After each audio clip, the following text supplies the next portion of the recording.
Welcome, welcome, welcome. I am so glad you're here. I am so glad because today is such a neat episode. Welcome to our Draw Artemis live episode 8. 8 episodes. And I'm going to tell you if you have missed some episodes, I'll explain to you in just a minute how you can watch those on YouTube and Facebook. Today's theme is so cool. It's NASA Moon Kit. Now, think for a second, what would you bring to the moon if you had a little private space, no bigger than this macaroni and cheese box right here? What special little treasures would you bring? And so we're all the guests today are going to draw what we would bring in our little moon kit. It's really cool. So to help us ponder those possibilities is our NASA guest astronaut Alvin Drew. I'm so excited to have Alvin here, and I hear your dogs yapping in the back. That's so great. Hi, Alvin. How are I'm you this so, afternoon? I'm tickled, delighted that you're here with us today. Oh, Alvin this is has been great. has done space shuttle missions that I know of when I was growing up, and he's done international space station missions, and he's done a moonwalk or a couple moonwalks. We'll talk all about that in a minute. We also have a friend of mine, an amazing international mural artist. She's famous. I'm going to say that right, mural artist. She's famous around the world for drawing gigantic, huge, enormous, beautiful, like photorealistic murals. Her name is Anat Ronen, and she's here today. Hi, Anat. I'm so Hey, excited you're here. We have some great pictures we'll show you of her work. And also, live from Chicago, Illinois, my dear friend and my executive producer for the Imagination Station, who helped me win that Emmy that you saw rolling on the introduction, Robert Newstead. Can you wave, Robert Newstead? There's Robert. And Robert's going to be manning our social media console today. So, right now, before we roll our introduction video, what I want you guys to think of and go to your YouTube or your Facebook and send a little text. Let's just test this box, this communication open. One of the fun things about our live episodes is you can communicate directly with Alvin and with Anat, with me, and with Patricia and Jack Moore. By the way, hi Patricia and Jack Moore, my directors and co-creators. Hi guys, you wonderful, happy, inspiring couple. So right now, real quick, what state are you from, or what country are you from? Send a little note to Robert right now. I'm watching Robert. Robert, give me a thumbs up. Are you getting some notes from YouTube and Facebook? Mhm. Isn't that cool? You guys can interact right now with us during this episode. And I really want to take advantage of that because fascinating guest. All right, I can, me, I can chat all for 2 hours. I'm not going to. I'm going to ask Jack and Patricia to roll the video.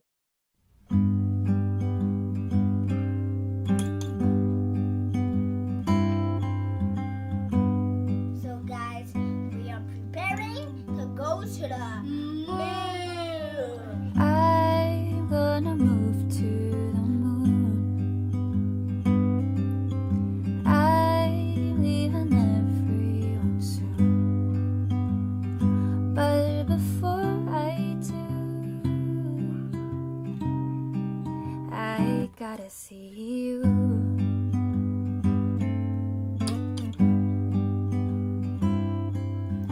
I writing letters to friends, calling enemies to make my amends. Show us your NASA moon kit. Isn't that exciting? We can take part with our imagination on the journey to the moon. Artemis mission to the moon. Now, Artemis, remember, is Apollo's sister. Is that right, Jack and Patricia? Am I getting that correct? Yeah. So we had during when I was growing up, when I was your age, there was the Apollo mission. Very exciting. I remember when I was in elementary school, them stepping foot on the moon, and you are going to be able to witness this in 2024, NASA's Artemis mission to the moon and beyond, for the first woman and the next man in space. And we can ask Alvin Alvin Drew, our astronaut, what mission that he's going to be on. I'm so jealous. I would love to go to the moon. All right, so come to my hand cam if you would. We're going to do a warm up drawing real fast. But first of all, I want to show you the past episodes. So if you haven't seen these yet, I encourage you to go to the YouTube, my playlist. It's Draw Artemis Live, NASA's collaboration with NASA Artemis team and Mark Kistler. The Orion episode one, the SLS, the largest rocket to lift off from the planet Earth. That's in episode two. Episode three was the Orion Crew Survival System, the reentry suit. We drew the launch tower, the mobile launch tower. That was episode four. We drew the Moon XEMU. Is that correct, Patricia? Am I saying that XEM? Yeah, that's pretty good for me. All right, so mine's their suit that they designed is much more flexible and comfortable. I did this big bubbly thing, but I'm a cartoonist, so I can exaggerate. Then there was that. This was one of my favorite episodes, the gateways. This was the orbiting platform that the Orion space capsule will dock, and they'll stay and they'll go down and explore the moon. And then we did the crawler last episode 7. So today, episode 8, we're going to be drawing the NASA moon kit, which is very, very exciting. But first, I'm going to do a warm up. Now, this is going to be inspired by this photo. We were doing a rehearsal with Alvin Green. Thank you so much for coming in your time, Alvin. And Alvin, can you show this picture of Alvin Green in the cupola? Yeah, give me just a second. I gotta find it. Got it. Alvin Drew. I don't know. I'm saying Alvin Green. I'm sorry, Alvin. Look at there's the cupola. Isn't that awesome? That's the most popular spot, I believe. Is that correct, Alvin? Is that one of the most popular spots? By far, if you could track where the astronauts are, you'd find they spend most of their time in the cupola on their off time. So while the cupola was actually our theme for my Fine Arts Academy lesson, and we had your ground control. I don't know if you guys are you know him personally, William Foster, the ground control for the Imagination. The Imagination Station for the International Space Station, and the ground control for Artemis. Now look at here. See that we did this with William Foster on as a guest. That was last Friday. And so then we drew that, and then I saw that picture of you in the cupola, and I thought, that would be a great inspired warm-up. So I'm going to draw this sphere. So take your pencil and draw the sphere real quick. And going around here, I'm going to draw these. It looks like a movie, an old movie reel right now. But what we're going to do is draw. You see the windows on the cupola right there? Am I pronouncing that right, Alvin? You got it perfect. Okay. I wonder if should I be saying Mr. Alvin or Colonel Alvin? Alvin's fine. Alvin works. Okay. But are you still a colonel? Is that what? Well, they call me Colonel retired, but it tells everybody I'm an old man. I don't need to go that. Or you want to see it all? Look at me. You want to see a different? Look at the picture of me from that video you saw to right now. The happy bald gray Santa Claus. Now draw the window. Now take your pencil. We're going to draw more foreshortened windows. This is just going to be a really cool sphere, kind of like a holy planet, right? This is where all the aliens go on Sunday. They go to the holy planet. Now, okay. Oh, you got my joke. Thank goodness. I'm used to having like 500 kids on Zoom with me. So thank you for your giggle. I appreciate it. Now, the whole point of this warm-up is to practice the rule of thickness, the law of thickness. If the window's on the left side, the thickness is on the left side. This is really cool. Now, Robert remembers this from an episode on the Imagination Station. I'm going to move this over just a bit. See that thickness? Now, if the window, let's say the window's over here on the right, the thickness is on the right. If the window's on the bottom, the thickness is on the bottom. And you just keep rotating that idea. If the window's on the right bottom, the thickness is on the right bottom. If the window, do you see what I'm doing? Patricia, can you see that? See the window? Isn't that neat? It's the law of thickness. If the window's on the top right, the thickness is on the top right. If the window's straight above, the thickness is straight above. Isn't that neat? I have to go do a thumbs up. Thumbs up for thickness. Yeah. You guys, you learn these laws like the rule of thumb, the 12 Renaissance words. We've talked about this in our warms up.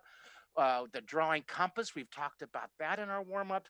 It all builds your pencil power. You guys, there you are. It builds your pencil power. Pencil power. You genius. You guys are my cool space kittens. Hey, Alvin, do you like that? I threw that up there. I thought that maybe since you need to have pets, you don't have any pets. You got to get some little kittens up there in space. All right. And you guys are my parachuting penguins. I think that's kind of appropriate since we're drawing space images here. You little geniuses. All right. The window's in the middle, so draw the thickness on the right and the left. And then I'll just throw these thicknesses on. If I'm going too fast because I'm anxious to get Alvin talking and then not and Jack and Patricia and Robert. um, you guys can watch the reruns. These are web. How do you say that? These are feed streaming, right? Yeah. Is that right? Stream. Yeah. These are streaming. You guys are so technical. These are. I'm back in the 1960s, 70s. You know, these are rerun webcast, rerun broadcast. Here, put the thickness. I'm going to put little aliens inside here. Look at what that contrast does. That's another great word, is contrast. All these words, they build up your genius imagination. You kids, you guys are such geniuses. You're geniuses. You're like turbo genius. You're geniuses times two. You guys are geniuses times two. Take your finger, everybody. Take your finger and say yippee. You get the idea of what we're doing, and come back and watch. I'll show you this completed before we start our actual lesson. But I'm anxious to get into our formal introductions. Let's go ahead and introduce Alvin Drew, our astronaut, our guest featured artist. Hi, Alvin. How are you? Good afternoon. We're super Now, excited to have you, Alvin. This is cool. Yeah, Yes. it is. This is our first. You're our star astronaut for our Draw Artemis series. All right. Thus the excited, chatty Mr. Mark. And then we have a fellow Houstonian. We have Anat Ronen here. Hi, Anat. Hi. And- Alvin, I have a question for you. Yes. Do you draw? I Because your name is Drew. yes. I can tell you about all of the horror stories about, do you draw flies and things like that. But yes, I doodle them inside of my notebooks, which got me lots of slaps across the knuckles with rulers when I was growing up.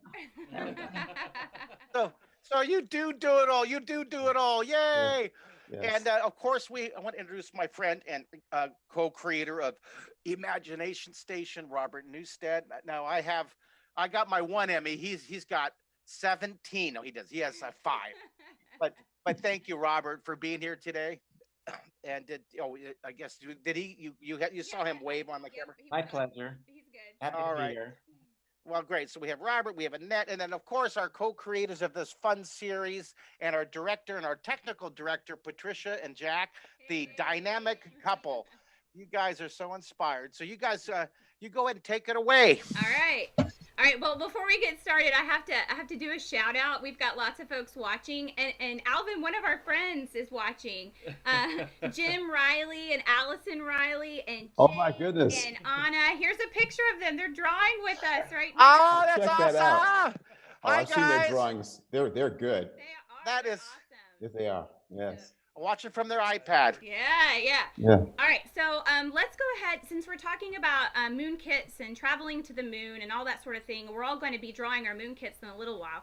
So Alvin, why don't let's talk a little bit about that, the kit that NASA allows astronauts to take, and maybe some of the types of items you've taken with you on your missions, and then maybe some examples of your friends. Okay, sure. So we didn't get to go to the moon, but we went to the space station.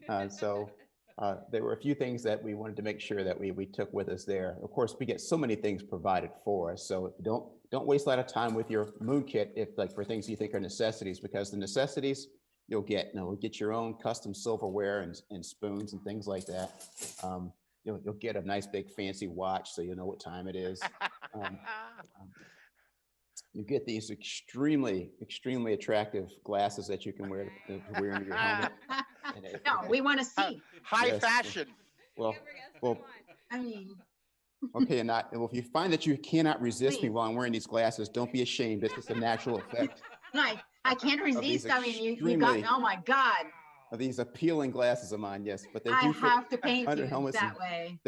they won't fall off your head when you're trying to get helmets around your big old head. And the other glasses you get are these ones. I call them welder's goggles. I won't be able to see you when I have them on, because they really are meant for when you're having to go look directly into the sun to do things without going blind. There's like Men in Black kind of. Yes, you get to wear those too.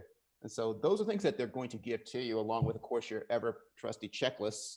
So because you can't go out the door and do things without checklists, so you'll wear those on your sleeve. So do not put those in your kit. Those will all be given to you. These are all so- things that you actually flew, right? That you're showing us right now? Oh, those are things that actually been in space. They've been in space and back with me, including the most important thing, our 20th century version of an iPad, of an iPhone. Yes. Now this was, of course, you don't want to be without your music. And so that's all given to you as well. So don't worry about taking those things with you.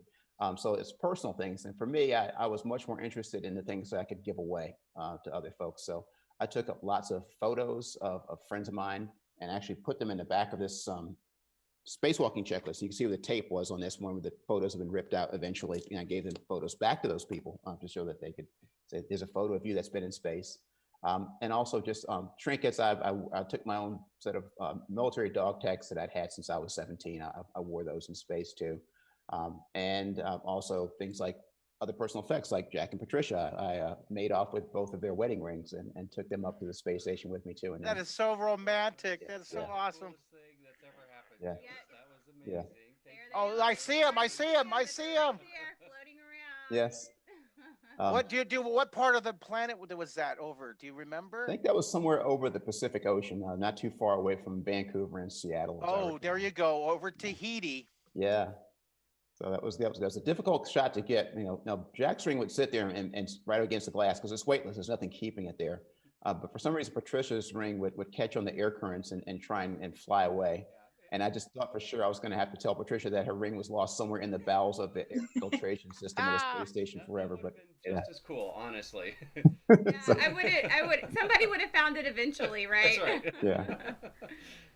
But one of the cool things I got to do was I lived a year in Russia, and when I left, I'd been visiting with a bunch of school kids who were just outside the gate of Star City in Russia, and they gave me a bunch of cutouts of their hands, this paper tracings of their hands with their names on them, and I strung them all together and put them all in a big like ball, the sphere around me. I took a picture of it, and I sent those hands back to those kids with a picture of me in space with them, and that was fun to do. So. Very cool. So if I went to the moon, I would definitely take things like that. One thing I would also keep in mind is the fact that in a lot of countries' mythologies and in all of their culture, the moon is extremely important. Like, for example, Japan has a moon goddess based on a story about Princess Kaguya. So I would see if I could find like paper dolls for that, or other places where the moon's important, because if you come back to the moon, you're going to visit those countries and you'd like to give them something nice that shows that you were thinking about them while you were there. That's awesome. That's awesome. So, Mark, it looks like you're starting to draw your kit. So, Yeah, so we I so we- decided I couldn't live without my bagel toaster, but instead of a 4-slotted bagel toaster for me and the kids, I have this, and I figured out there is a small, tiny one from Costco.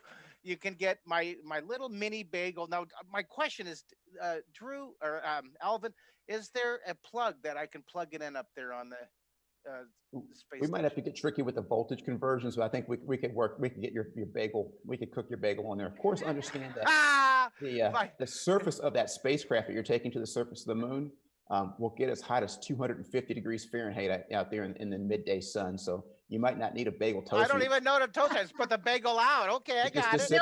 Built in. Yeah, just set the bagel on the side of your spaceship and then pick it up a few minutes later. When the That's station- awesome. Yes. Off the moon dust, and you're good to go. Not nearly as profound and honorable and special as your treasures, but so my fellow astronauts will enjoy a toasted bagel. Yes, definitely. And to give you guys an idea of kind of the space and the size, Alvin, why don't you talk about the size of your personal kit you're allowed to take?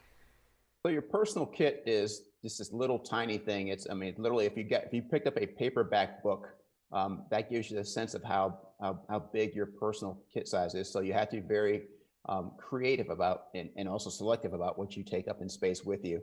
I think you're seeing your pictures of the bags I took to the moon. We didn't have anything as fancy when I was going to the space station. They gave us Ziploc bags that were about the same size. So you're fairly limited on the things that you can pull out. You get a little bit bigger bag of things that are stored in the back where you can't get at them. But if you want to get pictures of them or enjoy those things, that's all you get to have with you.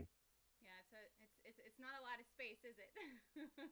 No, it's not. So you have to be very, very creative. Definitely. All right, so Mark, so you're going to take a toaster so you can toast your bagel. Jack, tell us some of the things that you're going to take. Oh my goodness. Okay, so yeah, okay, I've got my draw cam here. So I've kind of roughed out a few of the things that I think I'm going to take. So first I've got my handy dandy notepad. So I use this. This is kind of like my daily carry. So I have all my notes, and then I've got some drawings and stuff in here of different projects that I've worked on. So I would definitely have probably a fresh one of these just to sort of document the ride. Here, Then you want to come up here? as a designer, I always need my tape measure. So I'm gonna have my tape measure handy. I don't know why. No, that's perfect. Need that on the moon, but you know, you never know. So I got to make sure I have this, and then I want to bring a few things, you know, special things. You know, I think it's kind of a neat opportunity. I'm just going to assume Patricia's going to be there, so I'm not going to bring anything for her. You know, we've got the rings. I bring my own. So she's there, right? How thoughtful. There. So I'm going to bring some things that are meaningful for our family. Like I have my grandfather's flight helmet from World War II. So this is something he wore, something it's a special heirloom in our family, and I'd love to take that with me. And then finally, I have this guy.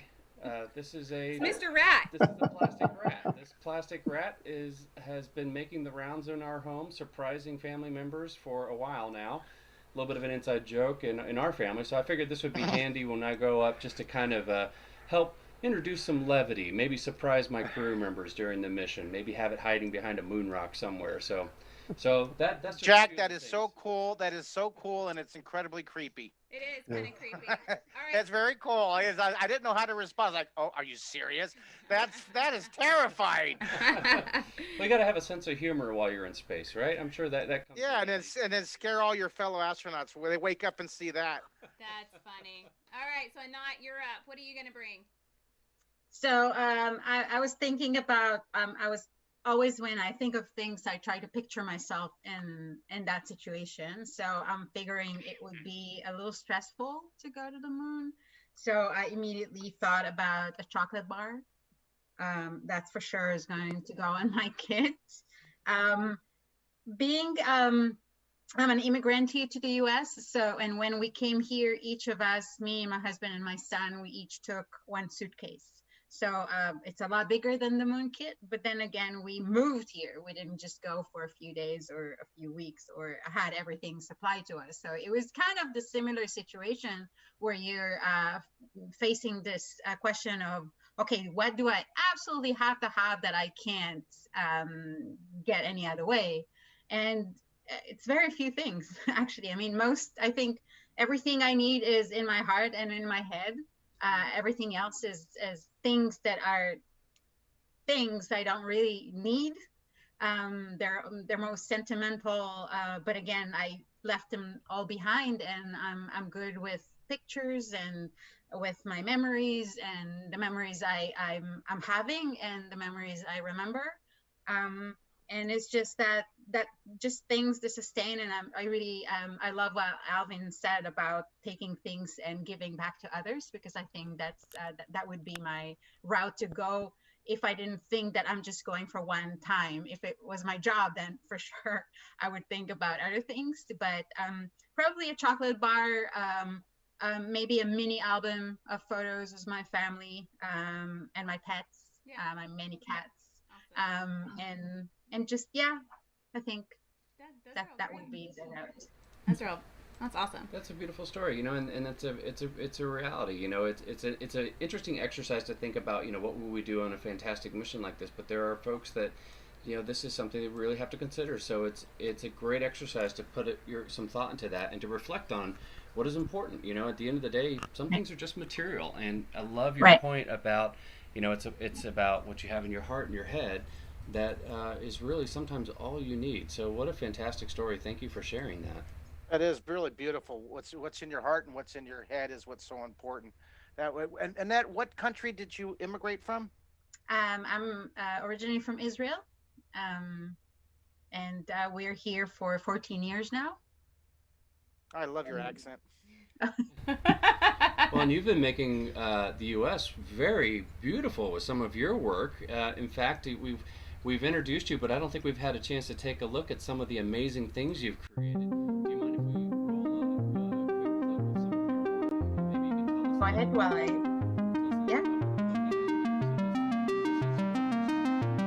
So this is a corner installation. That's how it looks from the side. I paint on everything, basically.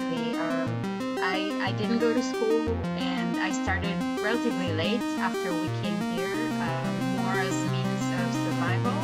And so everything is kind of erupting from me like a volcano sort. So I'm just on my own moon mission, a different moon, but still a mission, and conquering or getting to new territories and new planets and ways of painting on walls and surfaces and floors and everything.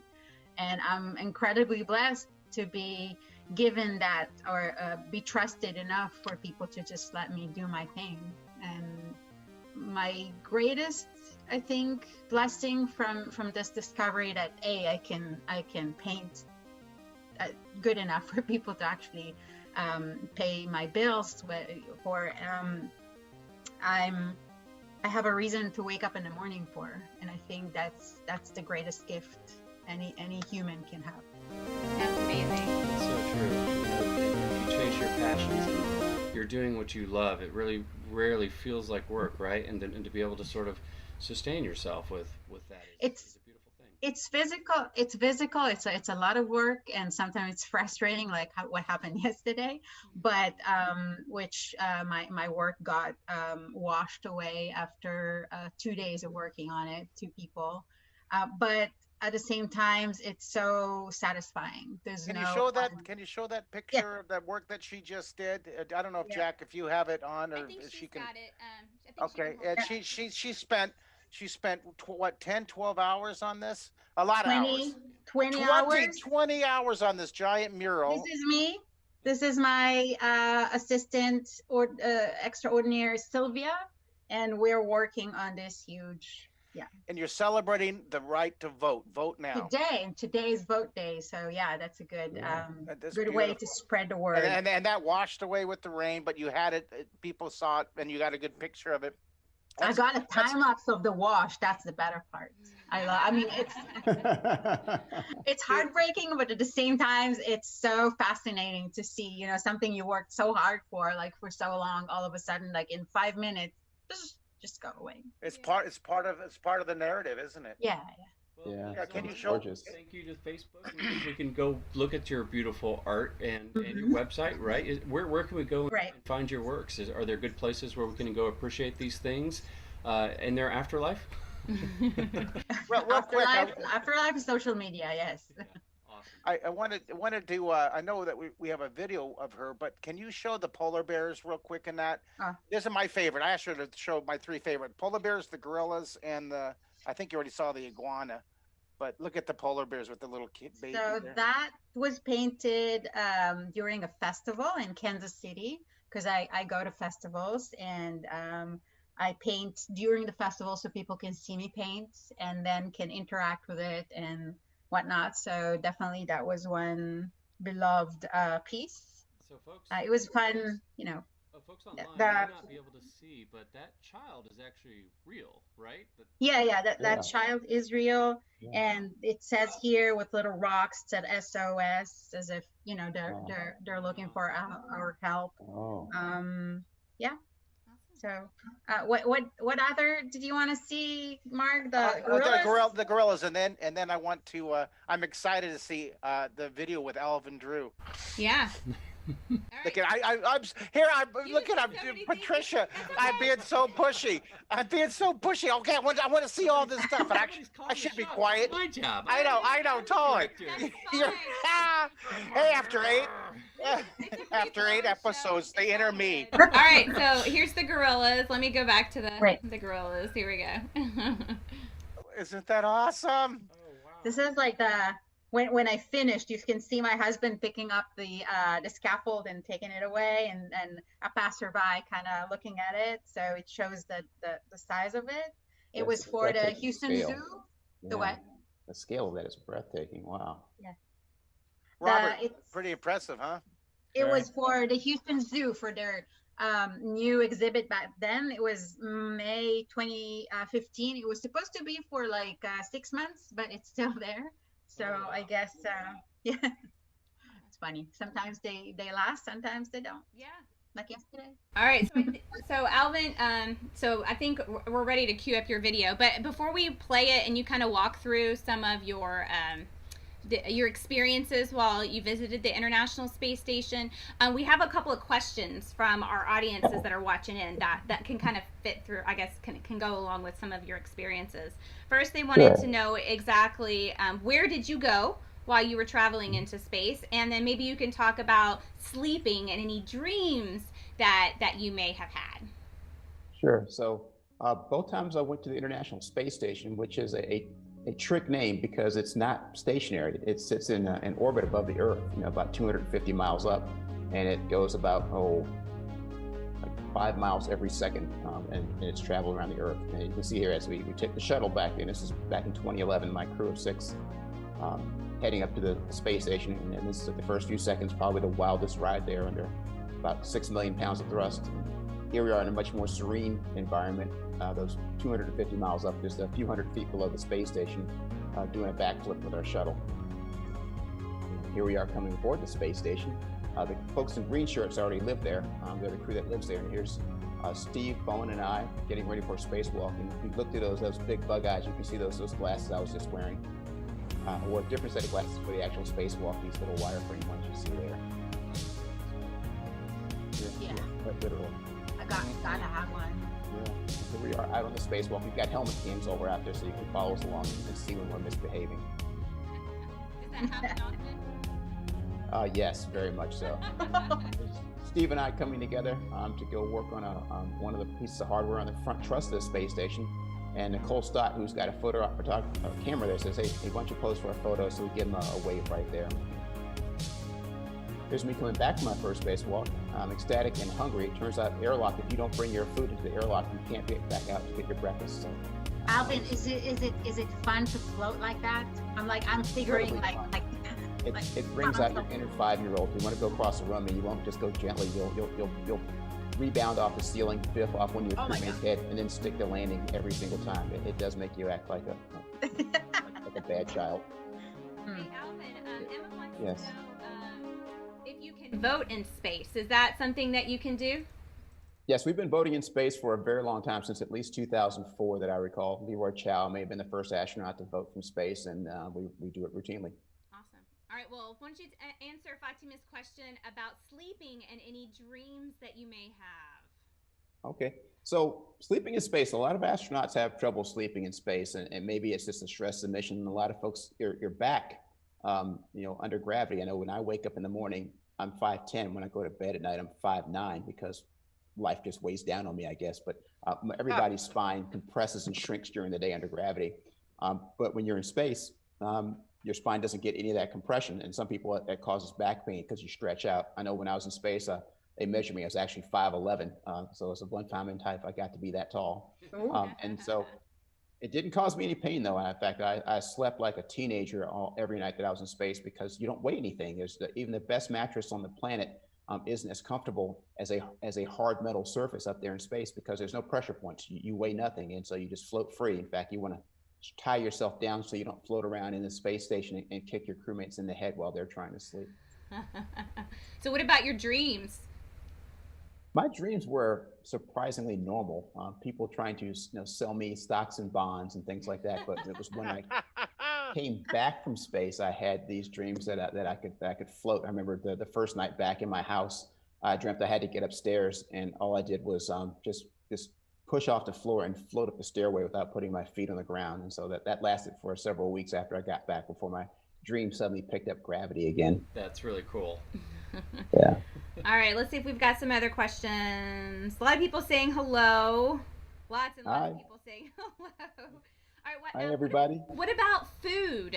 I've actually got a video that I can show that while you're talking. But tell us about what it's like to eat, and if the food that astronauts use on the space station, are they going to be the same when we go to the moon? Yeah, so the foods we have on the space station are probably identical to what we use on the moon. Ever since the days of the old Apollo and Mercury programs, and even the Soyuz programs from the 60s, we've had lots of nutritionists and food scientists trying to find food that's nutritious for us and tastes good, so we'll actually eat it. And they've done a very good job of it. So you find the food surprisingly good. I had shrimp cocktail that tasted like it was freshly pulled out of the bay there the night prior. We had sushi while I was on the board the space station. We had our Italian astronaut gave us a fine meal of Italian sausages and pasta while we were there. And we had grilled steak, which is surprisingly good too. We always leave the ground with tortillas and M&Ms and lots of coffee. In fact, if we didn't have tortillas, we would turn the shuttle around and go back and land. That's an important part, right? Yes.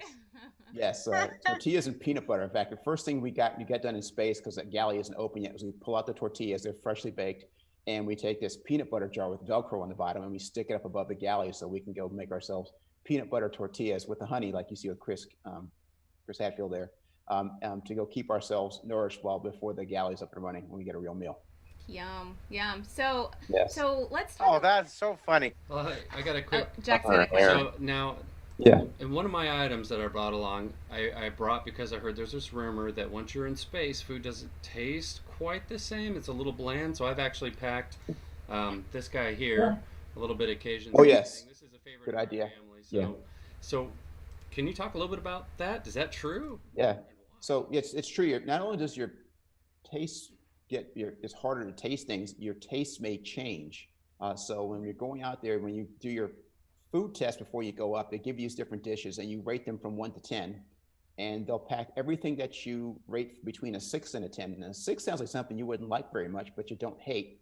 And I just wondered, why would you pack something that I didn't care for until I got up on my first mission? They had string beans and mushrooms, which I don't hate string beans or mushrooms, but I wouldn't walk 10 feet out of my way to get it off of a buffet or something like that. And when I got up in space, I absolutely craved it. I mean, I was just trading things away that I really loved to get more string beans and mushrooms. Now that I'm back on the ground, I don't care about them very much anymore, but the whole time I was there, I couldn't get enough of them. So That is strange. yes. And we also packed a lot of the hot sauce, a lot of the, Houston's not that far from Louisiana. And so we got lots and lots of cayenne pepper sauce.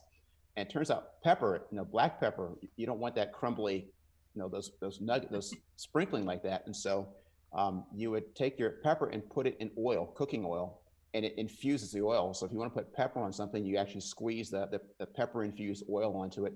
And for salt, it's the same thing. You put salt water. You have just a salty brine, and you put that in your food, so you're not dealing with all the crystals floating around in microgravity. I love that this is evolving into a cooking show. I am so hungry right now. Yes.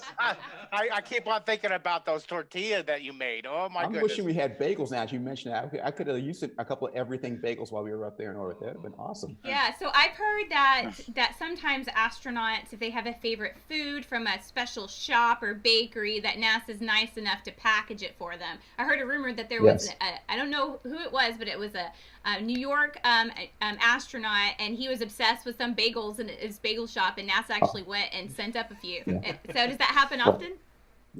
Yeah, it does. But it's fortunate for him that it wasn't on any of my missions. If I knew there were some New York bagels on the way up, they might have gotten lost somewhere in my belly.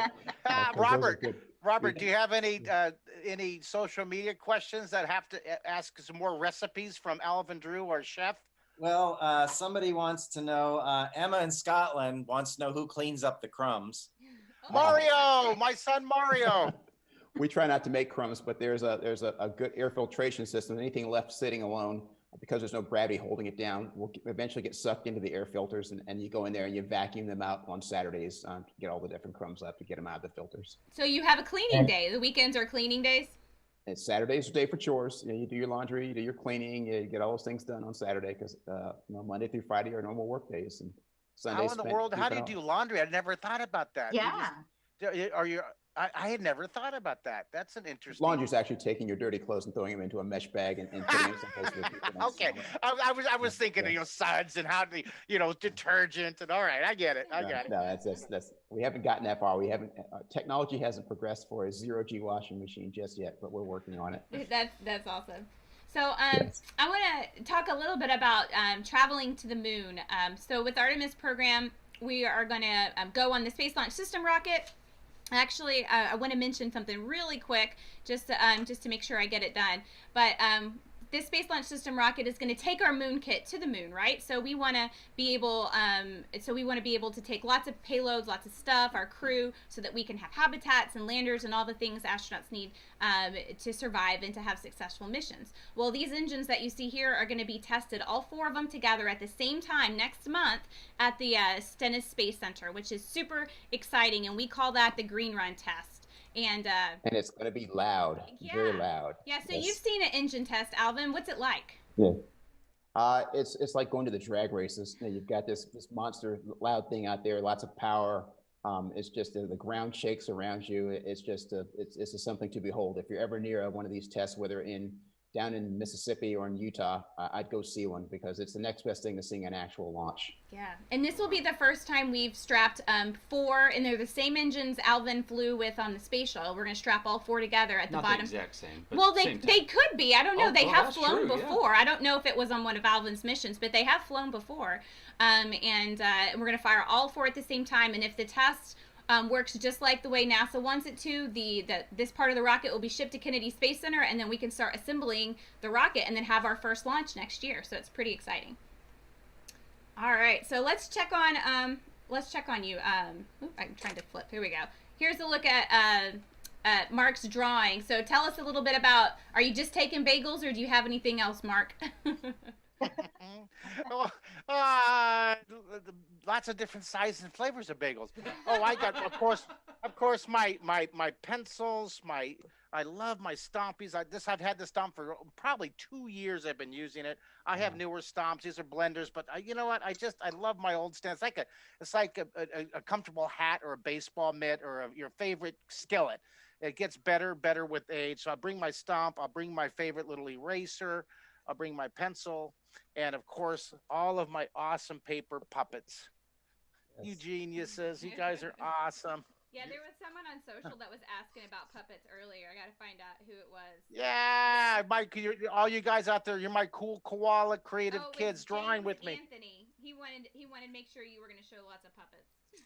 Yeah. Hey, I'm watching everybody out there on social media. Send a text to Robert. Let him know that his job is important. And Robert, are you getting text? Is anybody listening to me saying, please send text to Robert? Oh, yes, we're getting a few questions. Somebody would like to know, I think it's Emma again, wants to know how the astronauts can vote in space. Oh, so they do. They've got a special setup with the folks down in Houston, because we're all in that same district out there, where we can send our votes electronically to them, and they will log them in for us from the ground. So you simply get on your computer up there on the International Space Station. They'll send you an electronic ballot. You fill it out and email it, send it back to them. That's awesome. I think one of our astronauts posted recently on her Twitter account that she voted. I think she voted last week. Yeah. Yes. Oh yeah.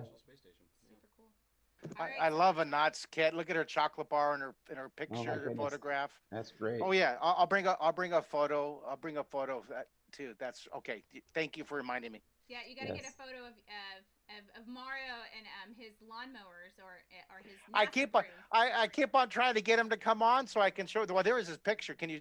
There's Mario. I got to get him on every episode. There he is. That's Mario. But he's not live. He's eating his lunch. He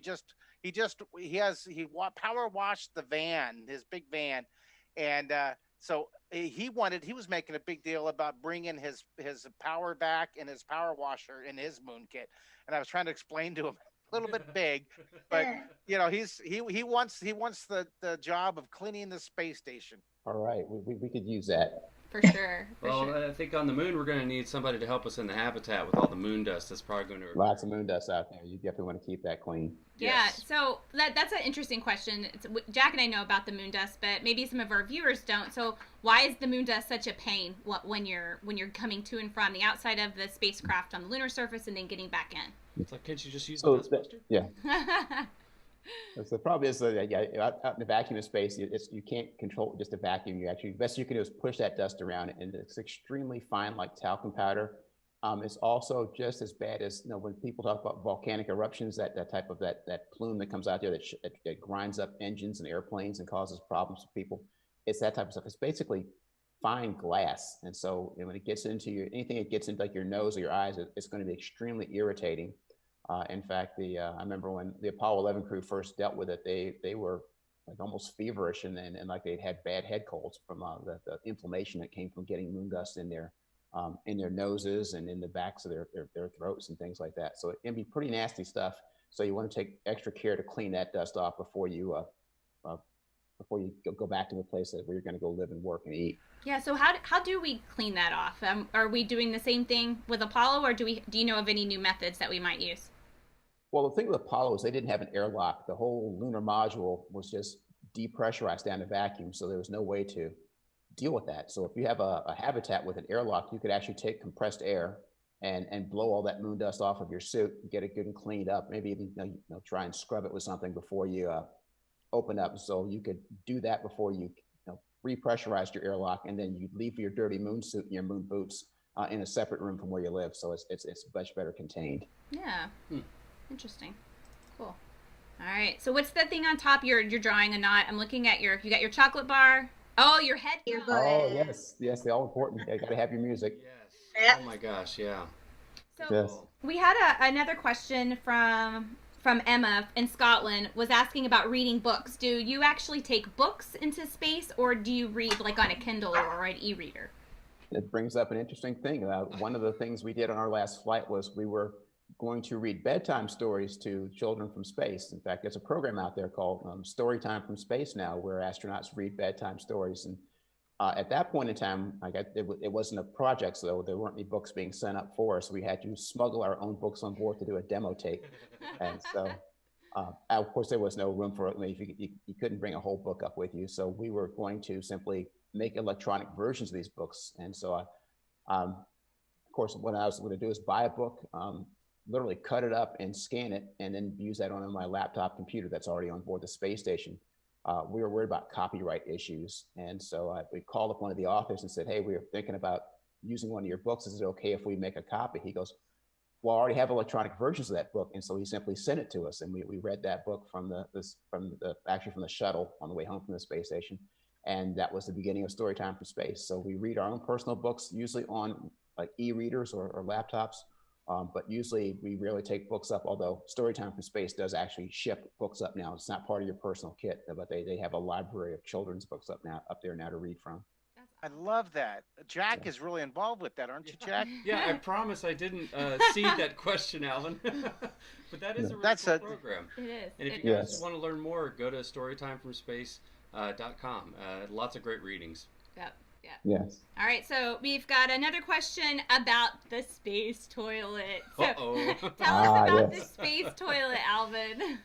Okay, so the space station, think about it. Going to the toilet on the space station is going to be different than using the toilet on the moon because the moon has gravity. So if you design the toilet from the moon, it might look a little different than what we have here on Earth, but not a whole lot different because you can still flush a toilet on the moon. Space station, not so much. You can't take a shower in the space station because there's no gravity to draw the water. Same reason you can't flush. Same reason you can't cook an omelet on a stove. There's nothing holding it on there. So instead of thinking of a toilet on the space station as being a toilet, think of it as a shop vac that's designed for going to the toilet. So it's using air, the flow of air. So it's pulling air into a chamber that's all filtered and blocked off so nothing gets out. But that's how things go into the toilet. It's not gravity or water that's helping you out with that. It's air. It's all air. Yeah. Yes. That's so. What I've heard is that the toilet that we use to go to the moon is even going to be smaller than the toilet that we have on the space station. And do you know anything about the new toilet? I don't. I know nothing about the whole point of those weird toilets frighten me. I was trained on one type of toilet here on Earth, and using anything different is a somewhat psychologically anxiety producing. That's what the chocolate is for. Yes. Chocolate. That's awesome. Oh. Yeah. I imagine, Alvin, that with the technology progress, it's a lot easier to take both books and music and photos. Where 20 years ago it was a lot more difficult or more space consuming, and nowadays you can just take a tablet or a phone or the laptop and has everything everything on it. And I got to witness that in my first mission. Literally had the same little handheld microphones you might see in a Cessna, and that's how we talked to the ground, and that was the only way to communicate with them. They had to have special conferences where people would talk from mission control to your family. The second time I went up, which was only 3 years later, we had satellite radio on board the space station. We had internet. I could actually get on something like a voice over internet protocol telephone system and call up people on the phone from the space station. I remember watching American Idol over dinner one night on one of the laptop TVs. So, we had absolutely gone into the 21st century in terms of our ability to get signals to and from the Earth. One of the things I was repairing wasn't going all that well. And I simply took my camera and just set it on my shoulder like I would put a parrot there. And the people who were the technicians were literally looking over my shoulder at the work I'm doing and telling me how to make audible adjustments to how to get that thing fixed when it wasn't going as expected. So yes, it's a very different world being up in space. Now, you are not isolated at all. Now, Mars might be very different, but the moon will not be. So on the space station, you can vote for your elected officials, but can you vote for your favorite singer? Yes, you can. Absolutely, you can. You can also order pizza from places too and ask them about their delivery guarantees. DoorDash. That's awesome. So, one of the things that you told us about last night was you had something special that you wanted to take with you on your first mission, but you couldn't figure out how to smuggle it up there because it was so big. So, why don't you tell us a little bit about that? Okay, so one thing I noticed I'm up in space is that we spend a lot of time making a space telescope, the Hubble telescope. Zillions of dollars and lots of spacewalks that have this thing, because the best place to look at stars is from up in space. You don't have clouds or pollution or all those other things in front of you. And I'm up at the space station for my first mission, and where's the telescope? And there wasn't one. I was deeply disappointed that with this beautiful view of the heavens, you can see every star in the Milky Way from up there, that there was no telescope from up in space. So I vowed that the next time if I ever got back up to space, I was going to bring a telescope with me. And so sure enough, a few years later, I'm back on a mission, and I want to go bring a telescope up to space. And so of course that's not going to fit in my kit. And so just at dumb chance, I'm out on the West Coast in Oceanside, California. There's a telescope store out there. And so I went in there and I said, here's your challenge, that Mission Impossible type thing, should you choose to accept it. I need to get a telescope up into space, but I don't have a very big, that's going to be the size of that Velveeta box that Mark was showing you. And they looked at me like, how are we going to do that? And what they came up with, because these are really smart telescope guys, was this thing. It's called There we go. Hold on, let me go back to you. There we go.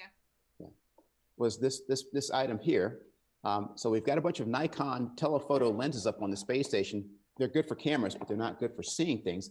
But if you put this adapter on there, and I'll see if I can show the eyepiece to you right there, then you can put that up to your eye, and now it becomes a telescope like you might see on a ship somewhere. And that's what I use to go out there and look at the heavens from space.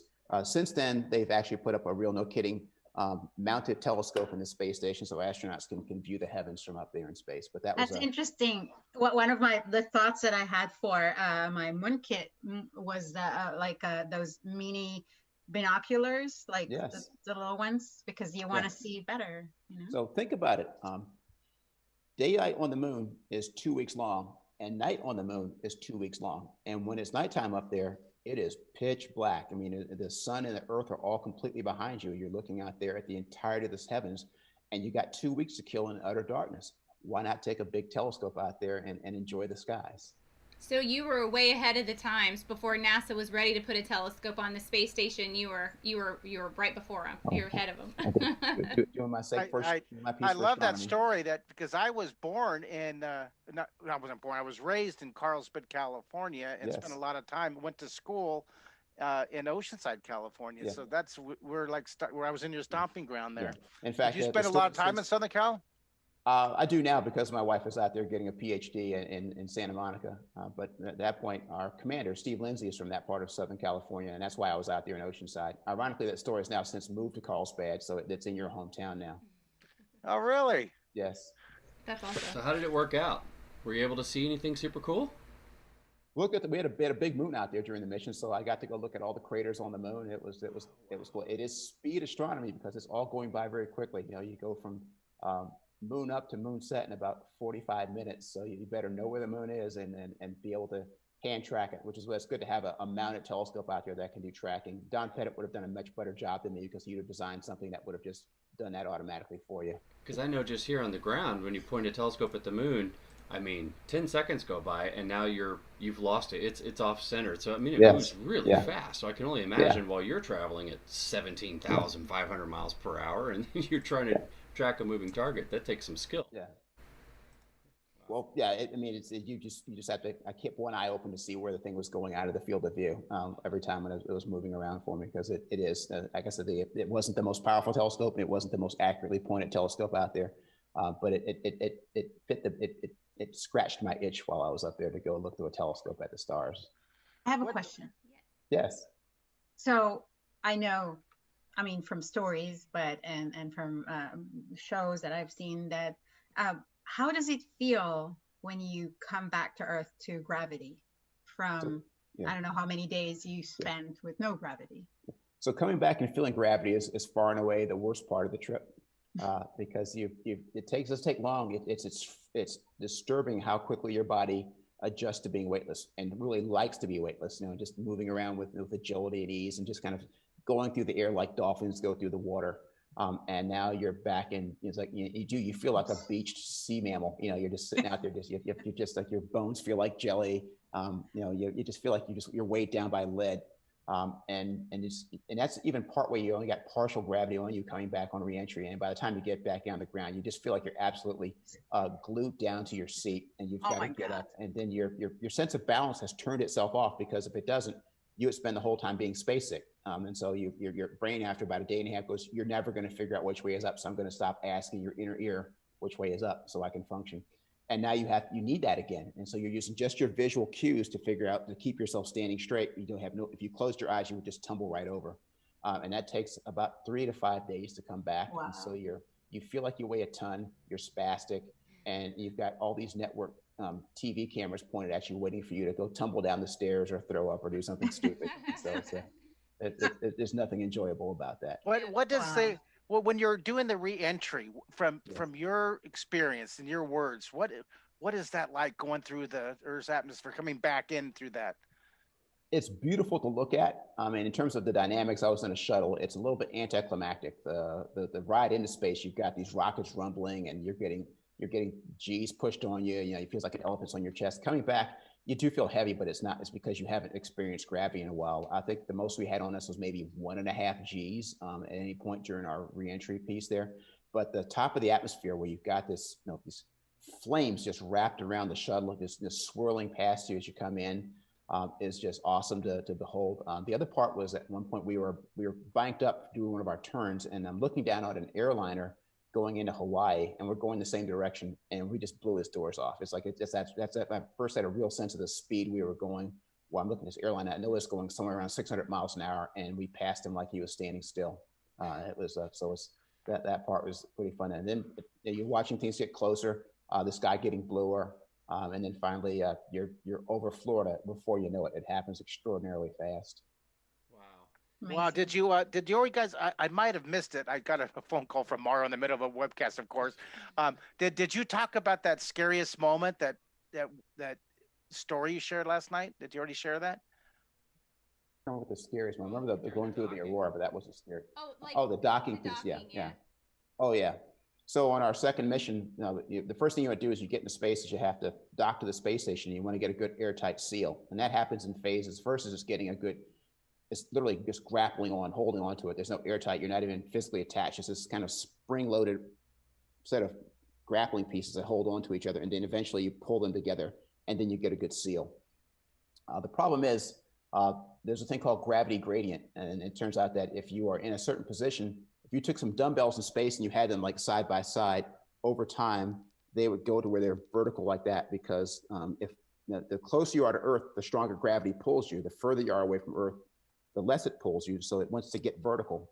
Well, the way we come on the space station isn't exactly on vertical, and so if you don't get docked to the space station very quickly, this gravity gradient will pull the shuttle out of alignment with the space station. And so sometimes it happens fast, sometimes it takes a while. And it turns out in this case, while we were trying to get our airtight seal, the shuttle moved out of its right position. And because of that, we had to wait 45 minutes to reel things into where it was in a good, safe configuration. And during that time, our windscreen on the shuttle got within inches of a Japanese module out there, and it looked like it was going to come through the windscreen. The folks in Houston knew that it wasn't going to happen, so they kept assuring us not to worry. But Oh my gosh. it sure looked awfully close while we were there, and we couldn't take our attention off of it. So Alvin, talking about the windscreen, it reminds me, you guys get a very unique perspective on the Earth, and it's something that you only really kind of get to appreciate. You know, we can see it through the pictures you guys take, through the video we send down, and through the stories you tell, you know, kind of relating what it's like. But one thing I love, and Anat has done a beautiful job with this, is that artists are able to sort of cast their imagination into these environments, and even though they're not there, they're in person, they can take what they know and they can represent it for us and create something that I like to think is the next best thing. And Anat did a beautiful mural here in Houston, out in Space in Houston. And is that right? Yes, last year. This is incredible. So it's massive first, but then all your murals have this very interesting perspective.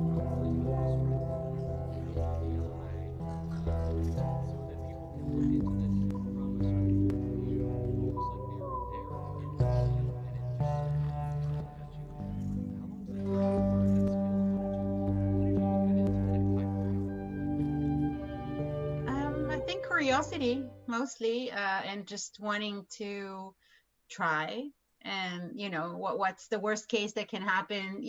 Art is not flying to space, so the worst thing that can happen is that I fail or I don't do things right, but nobody's going to be hurt from it, so why not try? That's the essence of creating art. Really, there's no risk involved. So here's what I love about artists like Anat and Mark, is that they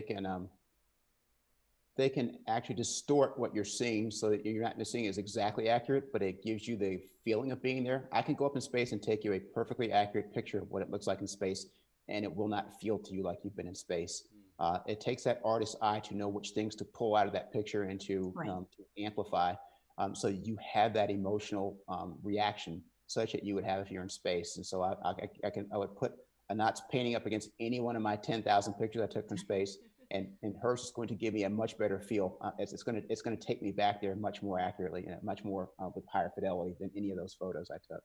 I think that's what that is what drew me to Patricia and Jack in the early stages of our friendship, is that Jack was, as a NASA artist, was able to take the sense of wonder and excitement and splendor of the NASA scientists and engineers and convey it to us public, and be able to act as a scribe for the scientists. I just thought that was, I had no idea NASA had artists until I met Jack.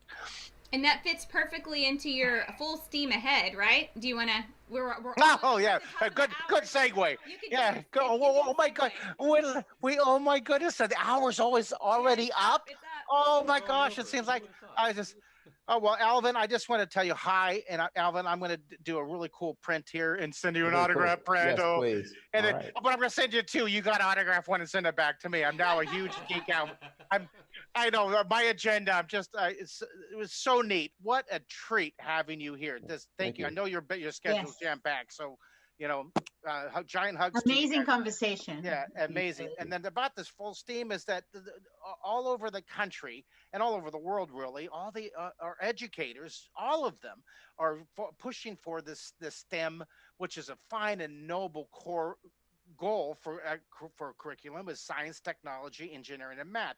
Those are important things that we have to learn. That kids got to learn to be able to build our future and adapt to our future. But we're missing the most important element, which I think is the most important, and Jack, because we're visual artists, is art. Art pulls it all together. Art makes it you able to translate and take the science, technology, engineering, and math and apply it to real world situations. So art becomes your visual communication tool, your visual problem solver of taking that important curriculum area and applying it to the real world. So was that concise? That I feel like I was stumbling on myself, but it's such an important idea. Full steam ahead. So I need to pile on with that too. I mean, the best idea in the world means nothing if you can't put that idea in somebody else's head and put in a lot of other people's heads, and you have to communicate that. And that is quite literally an art. It takes the arts to go do that piece, to go do that. Science is, the dirty secret about science, the scientific method involves art. You have to look at it with an artist's eye to make the discoveries like Einstein and Newton did. That flash of insight, that's art. That's awesome. And here, that's my sound bed. I want to take that and I want to share that with every educator on the planet. Okay, now let's just hear what Alvin has to say about that. So thank you for that. That's fantastic. I want to thank Robert Newstad for being our social media scribe. Thank you so much back there, and for your fancy background you built just for us. Thank you. I want to thank a big giant thank you to Anat Ronen for being our featured celebrity guest. Your art is just extraordinary. Thank you for showing the polar bear when I called you up this morning. I said, please find the polar bear. And Alvin Drew, of course, thank you. It was an honor. Patricia and Jack, couldn't do it without you guys. There you go. Patricia and Jack are my. Yeah. Oh, I love the Brady Bunch scene. So Patricia and Jack, thank you for co-creating this. And this is episode 8. Now remember, if you missed any of these episodes, you can go to my YouTube page, YouTube/Mark Kistler. Go to Draw Artemis Live, and this will be on there tonight. So we have 8-hour-long episodes, and how many is our goal? 12 total? Is that our I think we have vision? a couple more left in the Draw Artemis series that we haven't done. So we may have at least one, maybe 2 more before the end of the calendar year. Maybe 1 in November, 1 in December. Yeah. Well, thank you everybody so much, and thank you, our viewers, for participating. Even if you're watching the recording, please put comments in the comment box and send me emails and notes. Make sure you put your drawing to Draw Artemis. Okay, Draw Artemis. That's right. Hashtag Draw Artemis. And if you're doing your moon kit. Oh, there's 2. Yeah, that's right. There's 2. For this one, if you're drawing your moon kit, please do hashtag NASA Moon Kit. Oh, here, come to my hand real quick. I'll write it. I got to add one right here. I've got to put NASA Moon Kit. We're going to go to my hand. Oh no, keep it up there. That's all right. I can do it. Give me a second. Hashtag. What? No, help me again. It's hashtag NASA Moon Kit. I've got it up. You think it's a whole title to show? You think I'd remember this? That's all right. NASA Moon Kit. All right, hashtag NASA. Oh, there you go. Hello, it's right giant on the screen. All right, NASA Moon Kit. So, you have 3 hashtags. One hashtag is Draw Artemis. I love looking at those. Another hashtag is NASA Moon Kit, and of course, hashtag Mark Kistler, so I can see him too. All right. Thank you, everybody, so much for joining us in this drawing, and I'll hope to see you on the next episode. You guys are creative geniuses. Bye, everybody. Bye, guys. Bye. See ya. 50 years ago, we went to the moon. We called it Apollo. What many people don't know is that Apollo had a twin. She was a woman named Artemis, goddess of the moon. We are returning to the moon as a new generation of explorers. This time to stay. And to prepare to achieve humanity's next giant leap of sending the first human missions to Mars. We believe our course will redefine what is possible. That we would discover life-saving, earth-changing science. And that the challenges ahead will inspire generations. This is our manifest. For all who wondered if we could return. For all who dreamed of pressing beyond.